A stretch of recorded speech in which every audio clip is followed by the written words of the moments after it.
समझना चाहिए कि ज़्यादातर देखिए आजकल हम बोलते हैं कर्म, हमारा कर्म क्या है। और एस्ट्रोलॉजी में भी हम जो ये चार्ट देखते हैं, हमारी कुंडली देखते हैं, उसमें बोलते हैं कि ये 10वां घर कर्म का है। तो हमारा कर्म किस प्रकार का होगा, किस प्रकार से होगा, हम क्या करेंगे क्या नहीं करेंगे, कौन सा प्रोफेशन हमारे लिए सही है, कौन सा नहीं है।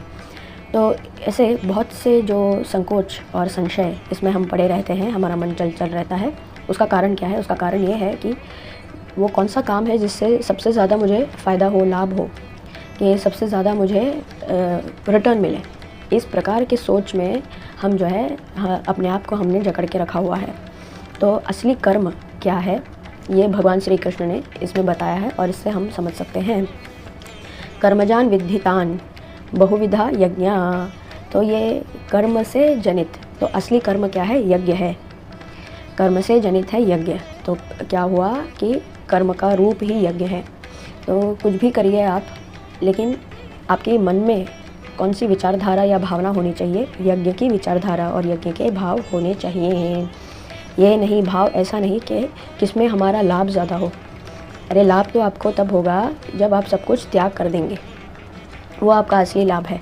तो किसी भी फल जो आपके कार्य का फल जो है वो स्वयं अपने आप के लिए जकड़ के या उसका ग्रहण करने के लिए ना, बल्कि इस विश्व के लिए और अपने कर्तव्यों की पूर्ति के लिए।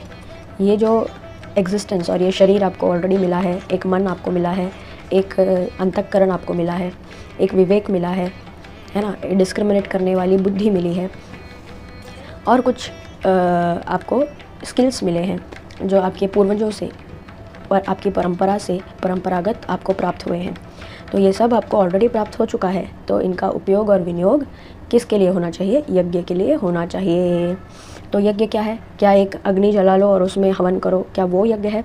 नहीं, यहाँ पर यज्ञ ये बताया कि आपका जो भी कर्म आपके जन्म से सिद्ध हो करके आपको जो कर्म मिला है, उसी कर्म का आचरण इस भाव से आप करिए कि ये जो है इसमें मेरा अपना कुछ नहीं। जो ब्रह्म का है वो ब्रह्म को ही वापस जा रहा है, जो श्री कृष्ण का है वो फिर से श्री कृष्ण को ही वापस जा रहा है।